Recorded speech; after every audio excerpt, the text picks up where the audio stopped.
अब हम आगे, जैसा कि सर बता के जा चुके हैं कि बैगा, भारिया, और आप लोग भी जानते हैं कि बैगा, भारिया, सहरिया वगैरह को पीवीटीजीज में काउंट किया जाता है। तो बैगा तो आप कल पढ़ ही चुके हैं। आज हम जिस जनजाति की बात कर रहे हैं वो भारिया जनजाति है। मतलब अगर मैं कहूँ कि जनजातियों में भी कोई ऐसी जनजातियां रह गई हैं जो जनजातियों में भी अधिक पिछड़ी हैं, तो कहीं ना कहीं पीवीटीजीज जनजाति ही है ना। और मध्य प्रदेश की सर्वाधिक पिछड़ी जनजातियों में से ही एक भारिया जनजाति भी है। भारिया गोंड की ही एक उपशाखा मानी जाती है, किंतु अब तो अलग से इसको सेपरेटली काउंट किया जाता है, बट स्टिल गोंडों की ही एक जाति उपशाखा ही है, सब ट्राइब ही है। ये भार ढोने का कार्य करते थे, है ना, वेट लिफ्ट करने का कार्य करते थे, इसीलिए इनका नाम भारिया या इन्हीं को भूमिया भी कहा जाता है। ठीक, ये स्वयं को गोंडों का अनुज मानते हैं, यानी कि ये गोंडों को अपना बड़ा भाई मानते हैं और स्वयं उनके छोटे भाई समझते हैं खुद को। ठीक है, इनकी उत्पत्ति भी हम द्रविड़ी, अगर हम इनके रेस की भी बात करें तो ये भी द्रविडियन या कोलेरियन समूह की रेस है। और वही जो मैंने आपको बताया कि भारिया गोंडों को अपना अग्रज यानी कि बड़ा भाई मानते हैं और स्वयं को छोटा भाई मानते हैं। ठीक है, राजा कर्णदेव, कर्णदेव कौन थे? हाँ, है ना, एक्चुअली भारिया जनजाति का संबंध कहीं ना कहीं अभी अब आगे पढ़ेंगे भी कि महाभारत कालीन से हम लिंक करते हैं, तो इसीलिए जो कर्ण थे कुंती और सूर्यदेव के पुत्र, है ना, उन्हीं का ये अपना पूर्वज मानते हैं। ठीक, चलिए। हाँ बेटा, क्या बेटा? द्रविडियन या कोलेरियन समूह, साउथ इंडियन वाली रेस, एस्ट्रो एशियाटिक रेस पढ़ाई थी ना, जो नॉन आर्यंस की रेस है वो वाली। ठीक है, फर्स्ट क्लास में आप नहीं आए थे? हाँ, उसी दिन का ये टॉपिक था। नेक्स्ट, पातालकोट, है ना, जो छिंदवाड़ा में पातालकोट रीजन है वहां पे आपको भारिया जनजाति की बहुलता मिलेगी। ठीक है, ये कोट का अर्थ होता है चट्टानी दीवार, है ना, वैली टाइप है, पातालकोट एक वैली टाइप है, तो चट्टानी दीवार के कारण इसे क्या कहते हैं? पातालकोट। और पातालकोट के रहवासियों को कनात कहा जाता है। मोस्ट इंपॉर्टेंट, पातालकोट के निवासियों को क्या कहा जाता है? तो पातालकोट के निवासियों को कनात कहा जाता है। दूधी नदी यहां पे पाई जाती है। दूधी नदी किस नदी की, मध्य प्रदेश की किस नदी की? दूधी नदी एक उपनदी, उपनदी तो नहीं कहूंगा, मतलब मध्य प्रदेश की किस नदी में दूधी नदी समाहित हो जाती है? एग्जैक्टली बोलूं तो ये टर्म आना चाहिए। दूधी नदी आपको मिलेगी पातालकोट में। ये दूधी नदी मध्य प्रदेश की किस नदी में मिल जाती है? वेरी गुड, नर्मदा में, है ना। नर्मदा की बाएं हाथ से, है ना, यानी लेफ्ट हैंड ट्रिब्यूटरी जिसको कहा जाता है वो कौन है? दूधी नदी। नर्मदा की बहुत सारी ट्रिब्यूटरीज हैं, कुछ लेफ्ट हैंड साइड से मिलती है, कुछ राइट हैंड साइड से मिलती है, यानी कुछ बाएं छोर की ट्रिब्यूटरीज है, कुछ दाएं छोर की ट्रिब्यूटरीज हैं। तो दूधी नदी उन्हीं में से बाएं छोर की एक ट्रिब्यूटरी है। ठीक, पातालकोट का जो आकार है वो घोड़े की नाल के अकॉर्डिंग है, या घोड़े की नाल के शेप का है। पातालकोट में आपको एक और नदी मिलती है जिसका नाम है गायनी नदी। ये गायनी दूधी में मिलती है और फिर दूधी आगे जाके नर्मदा नदी से मिल जाती है। ठीक, राजाखो पातालकोट, पातालकोट का सबसे सुंदर और दर्शनीय स्थल है। इसका नाम राजाखो इसलिए पड़ा था क्योंकि राजा रघुजी भोसले के नाम पर इसका नाम राजाखो पड़ा था। राजा रघुजी भोसले कौन थे? एक मराठा रूलर ही थे, मेनली नागपुर स्टेट के, है ना। तो नागपुर राजवंश के या नागपुर स्टेट के, नागपुर डायनेस्टी के ही रूलर थे राजा रघुजी भोसले। तो ऐसा माना जाता है कि जिन लोगों ने राजा रघुजी भोसले का भार ढोया था वही भारिया हैं। ये भी एक किंवदंती है, ठीक है, कि राजा रघुजी भोसले का जिन्होंने भार ढोया था वो भारिया कहलाए। फिर वेट, उनका वेट उठाया था, उनके सामान को ढोया था, मतलब जब वो ट्रैवल कर रहे थे, हाँ, सेवा करना, उनका भार ढोना, सामान ढोना उनके महल का, या जब वो युद्ध में जाते थे तो युद्धों में जाते थे तो राजा महाराजा थोड़ी अपना सामान लेके जाते थे, कई सारे सैनिक होते थे, है ना, सेवक होते थे, दास दासियां होती थी जो उनके सामान को ले जाते थे, क्योंकि युद्ध भी लंबा चलता था। तो युद्ध जब लंबा चलता था तो युद्धों में सैनिकों के लिए भोजन भी बनता रहा होगा, है ना, हर फैसिलिटी भी उनको मिलती रही होगी, तो इसके लिए कोई सेवक दास दासी तो हुआ करते होंगे। तो वह उन्हीं में से भारिया, जो भारिया थे, ऐसा माना जाता है कि राजा रघुजी भोसले के जिन्होंने भार ढोया है वही भारिया हैं। ठीक, पातालकोट के निवासियों की बोली पूछी जाए अगर, तो आप आपको पता होना चाहिए कि पातालकोट के निवासियों की जो बोली है वो भरियाई बोली है। तो अगर पूछा जाए कि भरियाई बोली मुख्यतः कौन बोलते हैं, तो पातालकोट के जो निवासी हैं या पातालकोट के जो भारिया हैं वो भरियाई बोली को बोलते हैं। अरे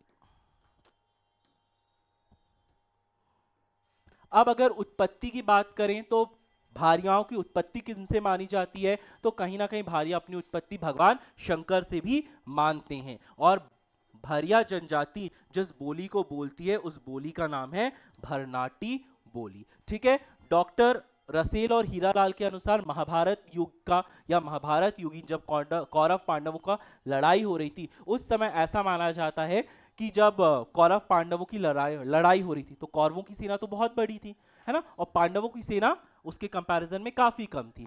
तो जब पांडवों की सेना कम पड़ने लगी थी, एक किंवदंती है, तो अर्जुन ने क्या किया, अर्जुन ने घुनेरी घास से कुछ आदमियों की रचना करी, तो वही जो आदमियों की रचना हुई वो भारिया है। अब क्या ऐसा पॉसिबल है कि कोई मनुष्य ही मनुष्य की रचना कर सके?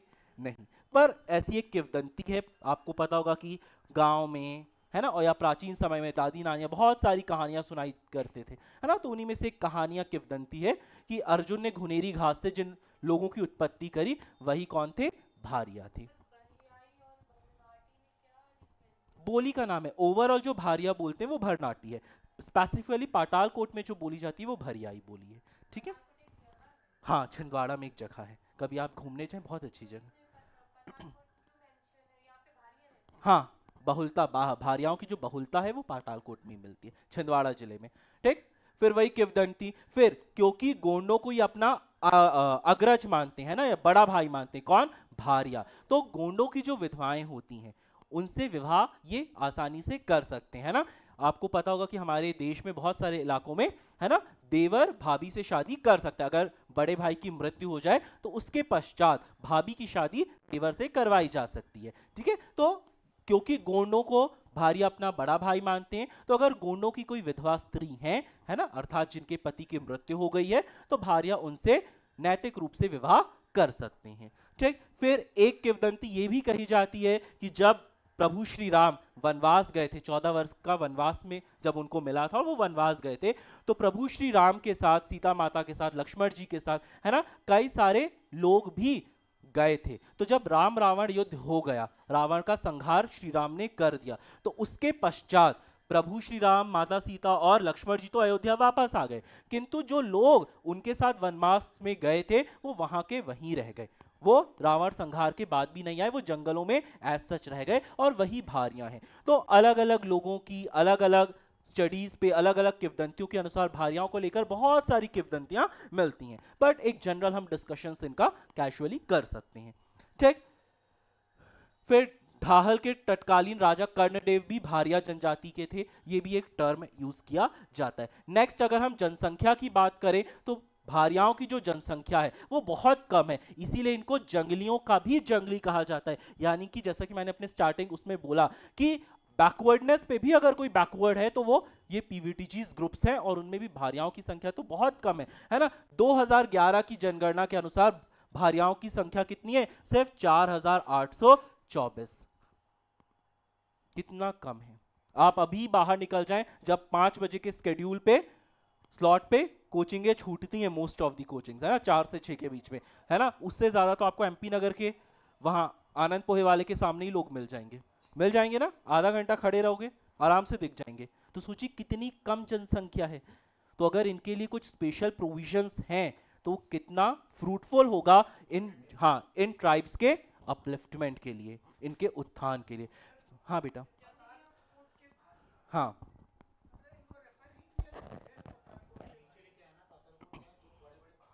उनके बीच का एरिया वैली है, ज्यादा है ही नहीं। मोस्ट ऑफ दी अगर मैं बात करूं तो लगभग 90% जो भारी आपको मिल जाएंगे वो पातालकोट में मिल जाएंगे। हाँ, हाँ, और थोड़े बहुत जो हैं वो जो सेग्रीगेट हुए या सेपरेट हुए वो आपको थोड़ा बहुत जबलपुर वगैरह में देखने को मिल जाते हैं, दैट्स इट।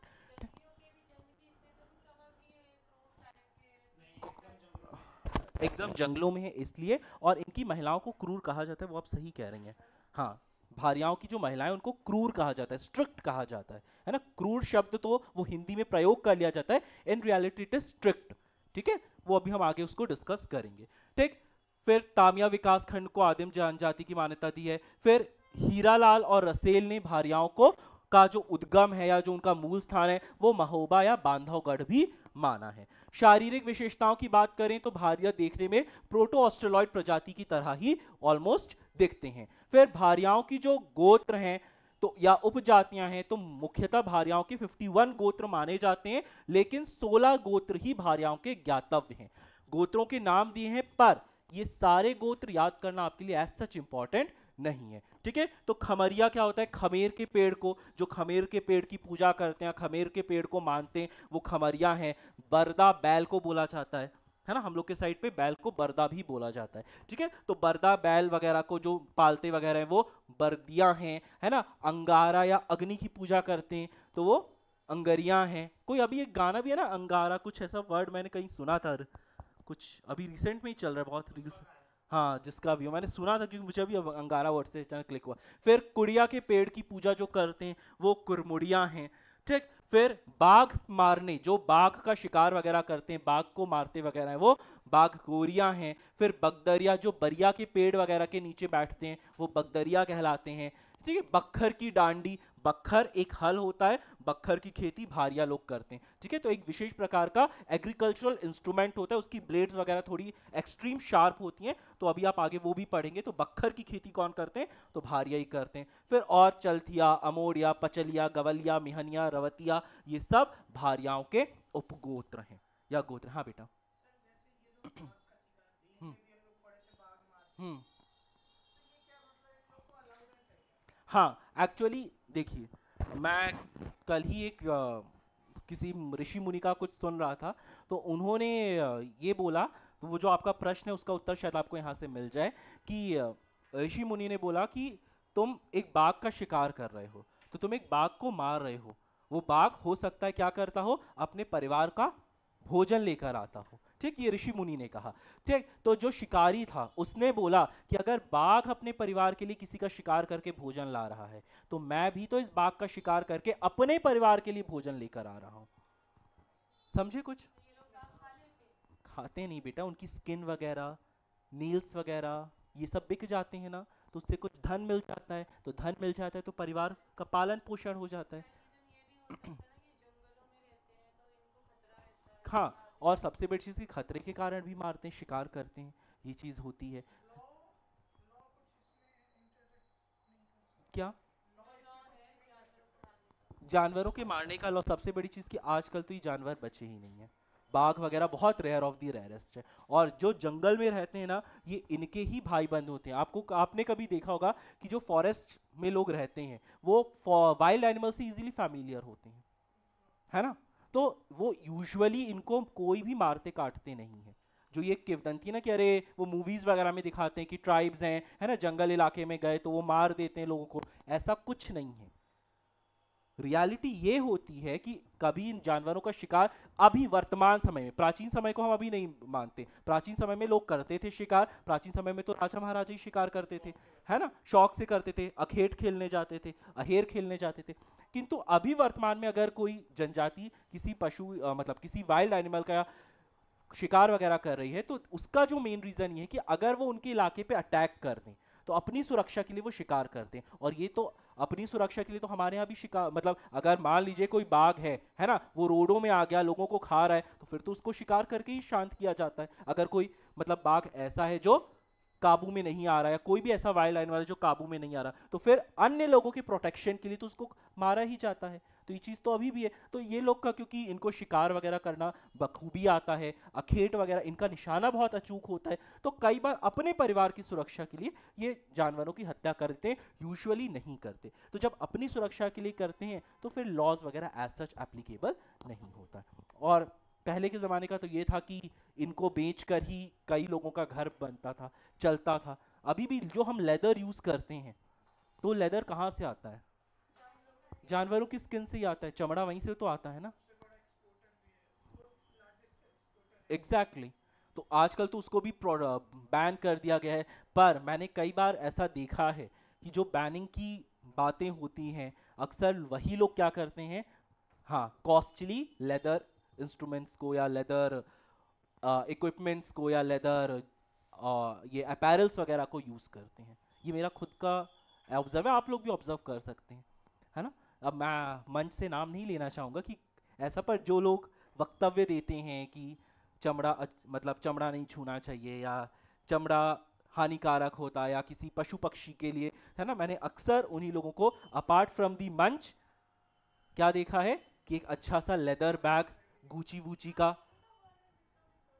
शायद जिसका आप सोच रही हैं मैं उन्हीं का बोल रहा हूँ, है ना। चलिए आगे चलते हैं। ठीक, परिवार की बात करें तो पितृसत्तात्मक समाज होती है, इनके यहाँ भी रूढ़िवादिता एग्जिस्ट करती है ना। और रूढ़िवादिता सिर्फ जनजाति समाज में नहीं, लगभग 90% भारत के हर समाज में कहीं ना कहीं रूढ़िवादिता एग्जिस्ट करती है। अब धीरे धीरे वो कम होने लगा है। ठीक है, एकल और संयुक्त दोनों प्रकार के परिवारों पे ये बिलीव करते हैं। ठीक है,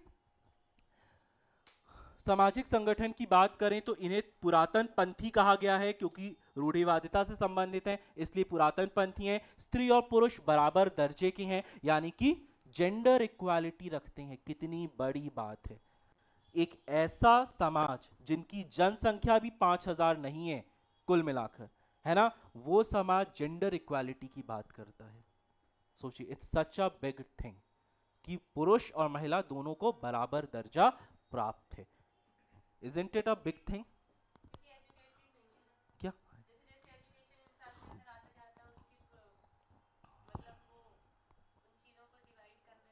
हम्म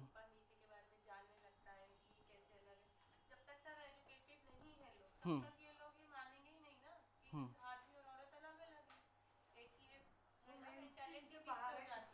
मेन कॉज यही हो सकता है कि वो मेन स्ट्रीम से बाहर है। हाँ। जिस दिन वो मेन स्ट्रीम में मिले, वो जब तक सर ऋग्वेद और यजुर्वेद ये सब नहीं आया, तब तक औरतों का महिलाओं की पोजीशन अलग होगी। जी, जब उनके मतलब वो कि मतलब अपवित्र है और ये जब ये कॉन्सेप्ट है, तभी तो महिलाओं को हवन में बैठने से रोका गया, है ना, किचन में खाना बनाने से रोका, क्योंकि ये जब किसी साधु संत ने आगे बताया तब लोगों ने फॉलो किया ना। पहले तो नहीं था, जब इंसान आदि मानव था, जब जंगलों में निवास करता था, तब तो ये सब नहीं था, सब बराबर थे। तो कहीं ना कहीं एजुकेशन भी इस चीज के लिए रिस्पॉन्सिबल है। ठीक है। किंतु अगर मैं ये कहूँ, मतलब आप अपनी जगह बहुत हद तक सही हैं, ठीक है, विचारों के सबके सम्मान होना चाहिए, ठीक है, क्योंकि विचार आना ही मन में एक बहुत बड़ी चीज होती है, बहुत बड़ी बात होती है ना। इतना विचार भी शायद हर किसी के मन में नहीं आ सकता। ठीक है, जो आप बोल रही वो बहुत हद तक सही है, किंतु ये अगर एजुकेशन है तो ये हर समाज में आज भी लागू नहीं हो रही। आज भी बहुत सारे ऐसे समाज हैं जिसमें आप बोल रही हैं कि जैसे महीने के कुछ स्पेसिफिक डेज पे, है ना, विमेंस को पूजा पाठ करना अलाउ नहीं होता या किचन में जाने नहीं दिया जाता, है ना। तो कुछ सोसाइटीज ऐसी हैं जहां पे विमेंस को किचन में जाने दिया जाता है ये चीज़ है। और वो जो आप रीजन बोल रही हैं, मतलब लोगों में एजुकेशन के कारण वो चीज़ नहीं है, वो उसका मेन रीजन ये है कि जो पुराने लोग थे ना, वो ये मानते थे कि जो मूड स्विंग्स हैं या हार्मोनल चेंजेस हैं, उस पर्टिकुलर स्पेसिफिक पीरियड में women should take rest because her body needs a rest. इसलिए वो उन चीज़ों, उनको साइंटिफिक नहीं पता था, पर वो ये जानते थे कि महिलाओं को इस निश्चित समय में आराम की आवश्यकता है, इसलिए वो क्या करते थे, महिलाओं को कुछ समय के लिए, कुछ निश्चित समय के लिए, है ना, इन सब अन्य गतिविधियों से वर्जित रखते थे। तो वो वर्जित किसी डिस्क्रिमिनेशन के चलते नहीं रखते थे, वो वर्जित रखने का रीजन ये था ताकि महिलाएं कुछ निश्चित समय तक अपने शरीर को आराम दे सके। किंतु समय के साथ साथ, है ना, लोगों ने उसको अलग अलग भ्रांतियों से, अलग अलग चीजों से जोड़ लिया और उसकी अपनी एक नई थ्योरी बना दी, जबकि इन रियलिटी ये नहीं है। अब आपका कहना है कि अगर एजुकेशन आए तो लोगों में डिफरेंस आने लगे, ठीक है, तो मतलब लोग डिफरेंशिएट करने लगेंगे चीजों को, किंतु ये एजुकेशन ही है जो शायद क्या करे, जो शायद ये डिफरेंस को कम करे। अगर हम बात करें तो आज हमारे पास, हम कहीं ना कहीं मॉडर्न एजुकेशन ले रहे हैं, है ना, किंतु आज मॉडर्न एजुकेशन लेने के बावजूद भी LGBTQ कम्युनिटी के साथ आज तक डिस्क्रिमिनेशन होता रहा, इजंट इट। और जब हम वैदिक एजुकेशन लेते थे या जब हम प्राचीन ग्रंथों वगैरह का अध्ययन करते थे, तो उस समय LGBTQ कम्युनिटी को भी मान्यता प्राप्त थी, जिसके उदाहरण स्वयं आप खजुराहो के मंदिर देख लीजिए, है ना, इजंट इट। तो आपको ये उदाहरण मिल जाएंगे। तो हमारी भारतीय सभ्यता अत्यधिक ज्ञानवान सभ्यता थी। जब इस सभ्यता में अन्य सभ्यताओं का मिश्रण होने लगा तो कहीं ना कहीं उनके इन्फ्लुएंस से या उनकी थिंकिंग से हमने अपनी सोचों को भी क्या कर दिया, परिवर्तित कर दिया, भ्रांतियों को उत्पन्न कर दिया। और उसका रिजल्ट ये रहा कि हम 12th सेंचुरी में भी अगर LGBTQ कम्युनिटी को या उससे पहले भी हम LGBTQ कम्युनिटी को मान्यता देते थे, तो आज वर्तमान में 21st सेंचुरी में LGBTQ कम्युनिटी को मान्यताएं बहुत सारे क्षेत्रों में नहीं मिली हैं। अब जाके कुछ क्षेत्रों में उनको इक्वालिटी मिलने लगी है। 2011 की जनगणना से तो ट्रांसजेंडर्स को इंक्लूड किया गया। तो एजुकेशन ही एक मतलब एजुकेशन ही डिफरेंस ला सकती है, ये कहना गलत है। एजुकेशन डिफरेंस कम करेगी। अगर ये लोग शिक्षित हो जाएंगे ना तो शायद ये महिला सशक्तिकरण को लेकर या विमेन एम्पावरमेंट को लेकर और अच्छा प्रदर्शन करेंगे। महिलाएं बहुत कुछ कर सकती हैं पर उनको वो अपॉर्चुनिटी नहीं मिलती। हमारे समाज में अभी क्या हो जाता है कि महिलाएं घर परिवार की जिम्मेदारियों के बीच में या अन्य चीजों की जिम्मेदारियों के बीच में कहीं ना कहीं अपना सशक्तिकरण जो है वो कम कर लेती हैं अपनी, क्योंकि हमारे यहाँ एक टेंडेंसी रही है कि women should think about everyone for the first and at last for herself. महिलाएं सबसे पहले पति के बारे में सोचेंगी, है ना, सास ससुर के बारे में सोचेंगी, बच्चों के बारे में सोचेंगी, अपने माता पिता के बारे में सोचेंगी, अंत में अपने बारे में सोचती हैं। तो कितनी कलाएं, कितने गुण, कितनी अपॉर्चुनिटीज, है ना, वो सोचने के कारण दब जाती है। इसीलिए महिलाओं का बहुत बड़ा सम्मान है कि वो अपना त्याग करके, अपने सपनों का त्याग करके, है ना, अपने पति को आगे बढ़ने के लिए प्रेरित करती हैं, अपने बच्चों को आगे बढ़ने के लिए प्रेरित करती हैं। क्या कभी पुरुष में ये देखी गई है? पुरुष में कभी भी ये नहीं देखा गया कि कोई पुरुष अपनी महिला के लिए या अपनी पत्नी के लिए घर बार त्याग दे, अपने सपनों को त्याग दे, नहीं। पर ये महिलाओं में देखा गया है। तो इसीलिए शायद महिलाएं ममता की मूर्ति हैं, ममत्व का प्रतीक हैं। और साइंटिफिकली भी देखा जाए तो ऑक्सीटोसिन विमेंस में ज्यादा रिलीज होता है और यही शायद महिलाओं को प्रेम की मूर्ति बनाता है। और उनका नेचर तो है ही है, इजंट इट? तो एजुकेशन बहुत जरूरी है। अगर इनका पूरा वर्ग शिक्षित हो जाए ना तो डिफरेंस बढ़ेगा नहीं बल्कि और डिफरेंस कम होगा। तो सोचिए, अगर अशिक्षित होकर या शायद उतना उत्थान ना पाकर इनके यहाँ जेंडर इक्वालिटी है, तो अगर ये कंप्लीट एजुकेट हो जाए, कंप्लीट लिटरेट हो जाए, तो ये इस जेंडर इक्वालिटी को कितना हाई ग्रोथ देंगे, वी कांट इमेजिन दैट, है ना। तो आपका विचार बहुत सही था, पर एग्जैक्टली वो चीजें शायद रियलिटी। हाँ बिल्कुल बिल्कुल बिल्कुल बिल्कुल, हाँ बिल्कुल, सब इंसान थे। हाँ, किसी को नहीं पता था, बिल्कुल। एजुकेशन से नहीं, लालच से। सबसे बड़ी चीज है ग्रीड, ग्रीडीनेस। वो एक लालच था, है ना। जब आप हिस्ट्री पढ़ेंगे वैदिक पीरियड तो आपको समझ में आएगा एग्जैक्टली कि अर्ली और लेटर में कितना चेंज हो गया है।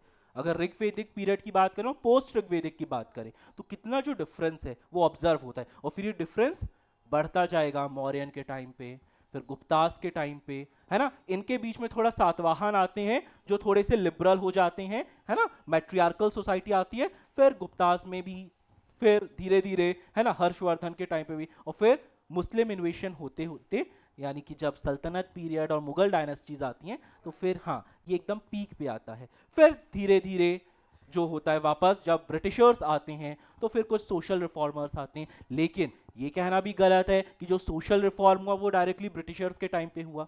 मेडिवियल पीरियड में भी कितने सारे सेंट्स थे, है ना।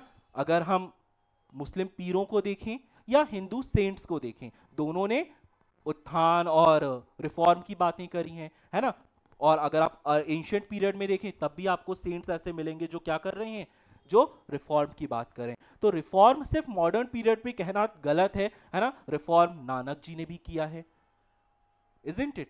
रिफॉर्म राबिया बसरा भी लेके आई हैं, रिफॉर्म मीराबाई ने भी किया है, रिफॉर्म, हाँ, तो वो तो मॉडर्न पीरियड में आ जाती हैं, है ना। चलिए, तो हर जगह हर किसी का अपने अपने समय पे महत्व रहा है ना। चलें आगे, सेटिस्फाई है अब आप?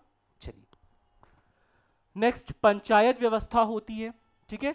इनमें भी क्योंकि पंचायत अक्सर हर जगह होती है छोटे मोटे मामलों को सुलझाने के लिए। तो एक पंचायत में कौन कौन होते हैं, तो पटेल होते हैं, भूमका होते हैं, पढ़ियार, कोटवार और गांव के वरिष्ठ व्यक्ति, है ना, क्योंकि वरिष्ठ व्यक्तियों ने जीवन का एक लंबा अनुभव देख लिया है, तो कई सारे मामलों में, है ना, उनका जो नजरिया होता है, उनका जो विजन होता है वो एकदम सटीक होता है। फिर पटेल का जो पद होता है वो मुखिया ही होता है पूरी पंचायत का, परंपरागत पटेल होता है, और पटेल तवजी और लेवही वसूल करते हैं। ये तवजी और लेवही एक तरह का आप मान लीजिए टैक्स है ना, या रेवेन्यू है, तवजी और लेवही। फिर भूमका पंचायत का दूसरा इंपॉर्टेंट व्यक्ति भूमका होता है।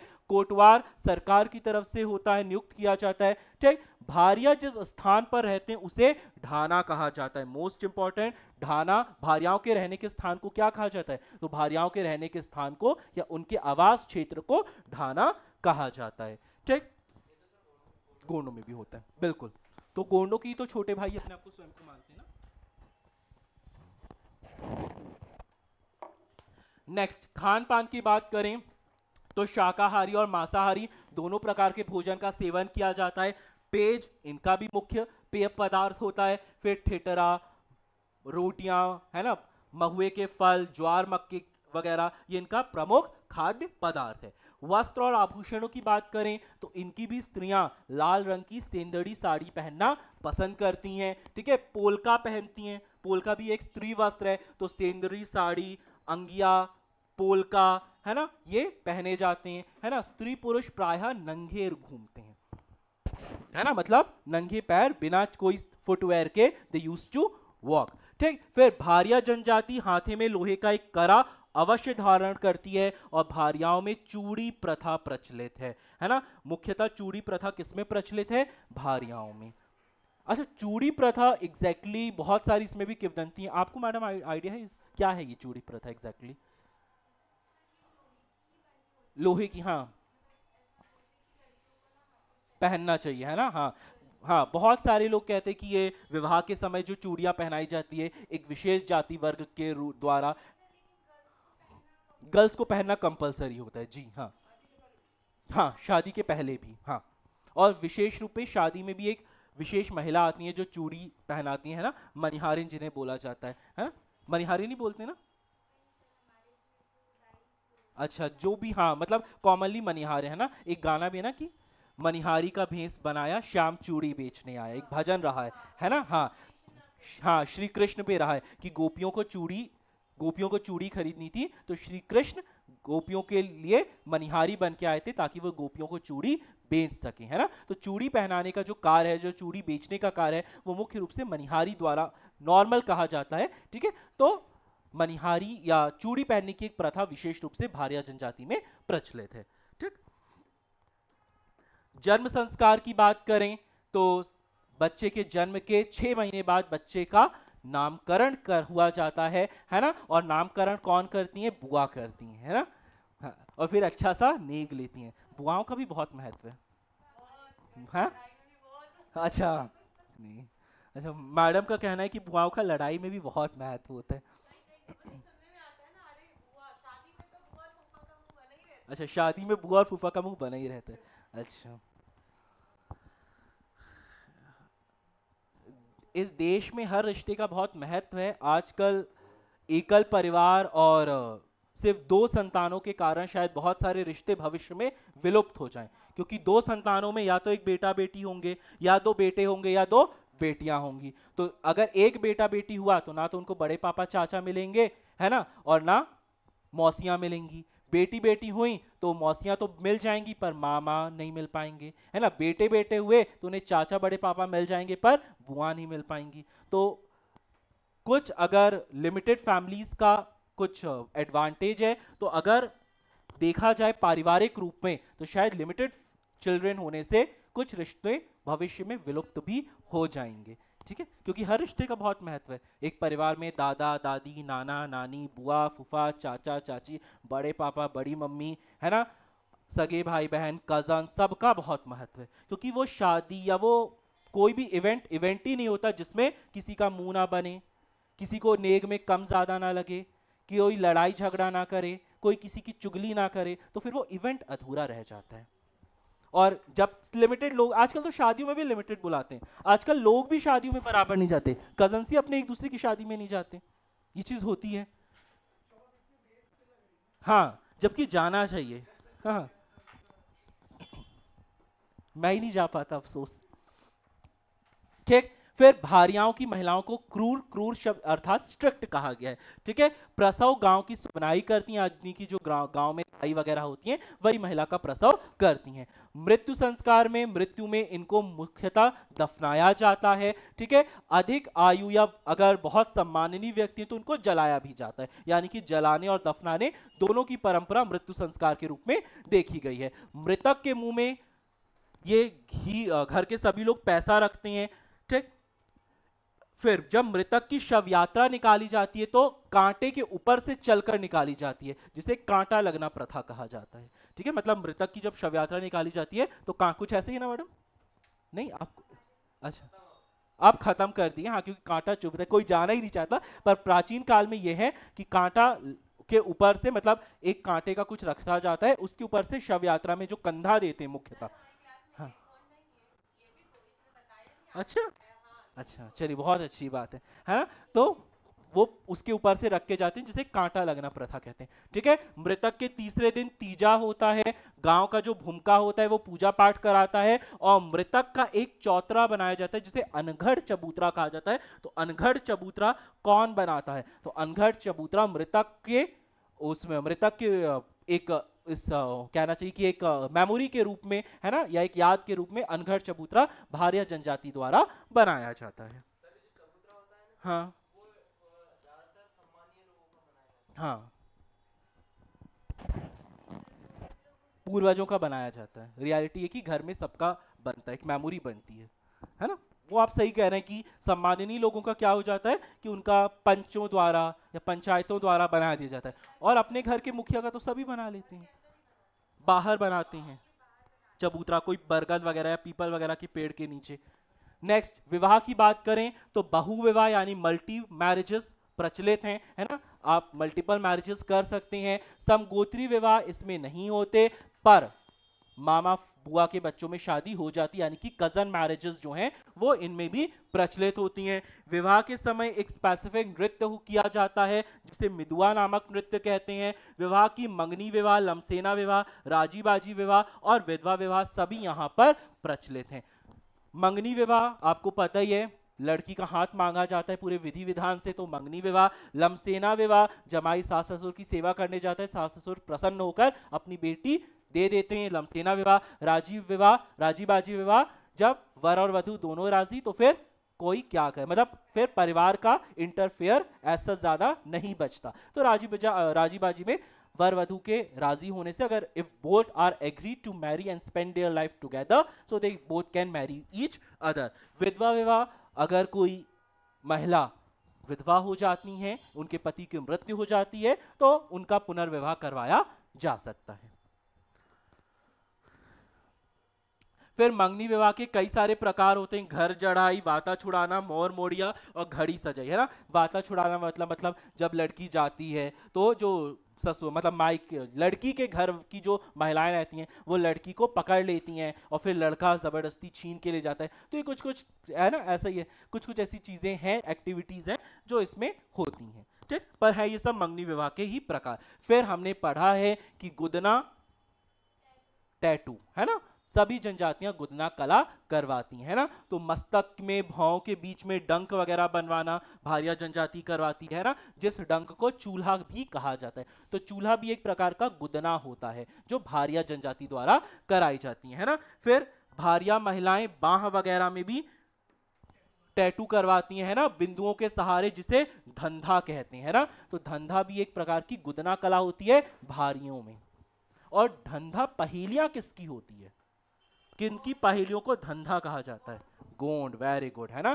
गोंडों में पहेलियों को धंधा कहा जाता है, और भारियाओं में धंधा एक प्रकार का टैटू भी हो जाता है।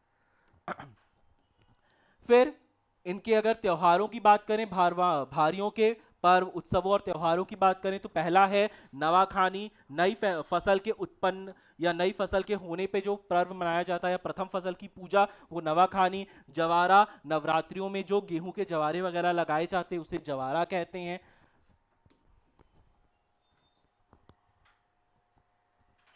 जवारा के समय जस गीत वगैरह गाया जाता है ना, भजन प्रकार का होता है। फिर भड़म नृत्य, गुन्नू साही, बरनी, बरनई, भरनोती, ये इनके प्रमुख नृत्य होते हैं। ठीक है।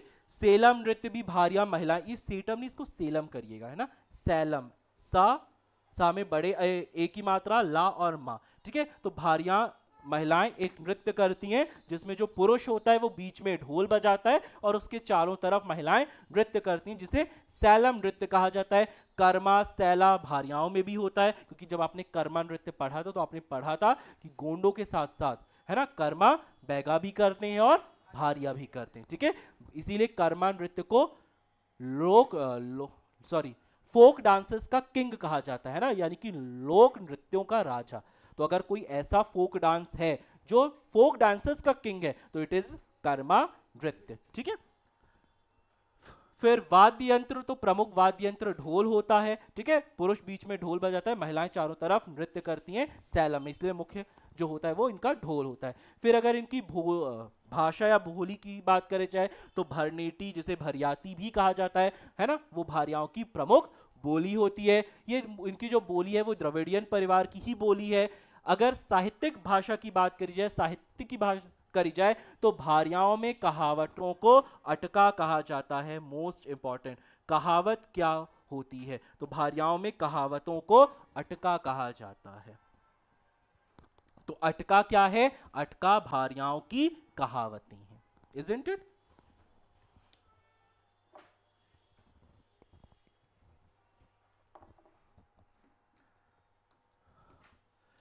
धार्मिक मान्यताओं की बात करें तो ये भी प्रकृति के पूजक हैं। मोस्टली जनजातियां प्रकृति पूजक ही होती हैं और बहुदेववादी हैं, बहुत सारे देवी देवताओं की ये भी पूजा करते हैं। ठीक है। भारी अपने आप को हिंदू मानते हैं तो हिंदू देवी देवताओं की भी पूजा ये मुख्यतः रूप से करते हैं। ठीक है। साज वृक्ष में, है ना, साज वृक्ष के जड़ों की भी इनमें पूजा करी जाती है। फिर देवी देवताओं की बात करें तो इंद्रदेव, बूढ़ा देव, है ना, बरुआ, नाग, ये इनके बागेश्वर देव, बड़ा देव, बूढ़ा देव, ये इनके प्रमुख देवी देवता होते हैं। ठीक है। मुठवा बाबा, है ना, गांव के जो संकट वगैरह दूर करते हैं वो मुठवा बाबा होते हैं। बड़ा देव, जैसे गोंडों के सबसे बड़े देव होते हैं बड़ा देव, है ना, तो भारियाओं में भी बड़ा देव को बहुत इंपॉर्टेंट मान्यता प्राप्त है, जिन्हें ग्राम देवता की संज्ञा दी जाती है। मुठवा बाबा गांव के संकटों को दूर करते हैं। मेघनाथ की पूजा साल में एक बार फाल्गुन माह में करी जाती है, यानी कि होली के टाइम पे, है ना। हरडौल पूजा का भी आयोजन भारिया हर वर्ष करते हैं। भीमसेन देवता की चबूतरा बनाकर पूजा करते हैं, किसी भी वृक्ष के नीचे, बरगद के, नीम के, पीपल के नीचे भीमसेन देवता का एक चबूतरा बनाकर पूजा करी जाती है। फिर जगतार माई, भवानी माई, नागबेड़नी माई, खेड़ापति माई, बंजारेन माई, राता माई, इन सब देवियों की भी पूजा भारिया करते हैं। जादू टोना वगैरह का भी भारियों का बहुत बिलीव है ना, तो तंत्र क्रियाएं वगैरह कराने में भी जादू टोना वगैरह के लिए भी भारिया प्रचलित हैं। ठीक है। तो यहाँ पे भूमिका, मारक, तारक, ये मंत्र, तंत्र मंत्र जानते हैं। भूमिका जितने भी जड़ी बूटियों से या कोई भी तंत्र क्रिया से रिलेटेड झाड़ फूंक संबंधित वो भूमिका करते हैं। दुनिया जो है वो जड़ी बूटियों का अच्छा ज्ञान रखते हैं। ठीक है। और पाताल कोट को जड़ी बूटियों का स्वर्ग कहा जाता है। अगर आपसे पूछा जाए कि जड़ी बूटियों का स्वर्ग क्या है ना, तो वो पाताल कोट छिंदवाड़ा।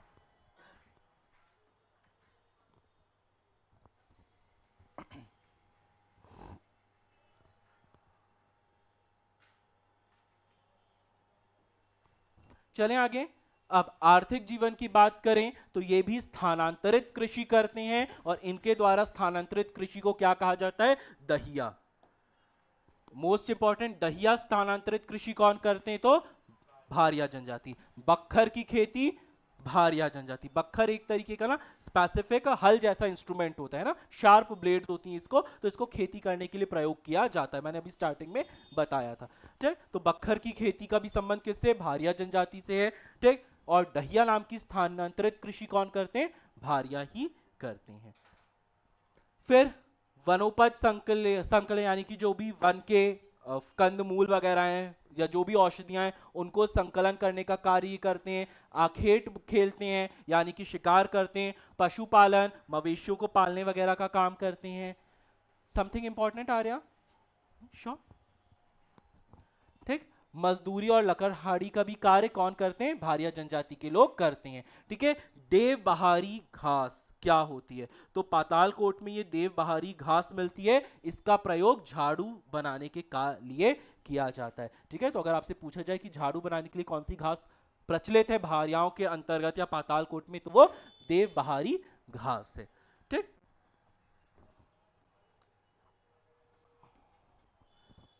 अब भारियाओं का भी एक युवा ग्रह होता है, जैसे कि गोंडों में होता है। विवाह पूर्व युवक युवती कुछ समय के लिए अपना जीवन वहां पे यापन करते हैं। जैसे गोंडों का युवा ग्रह क्या है?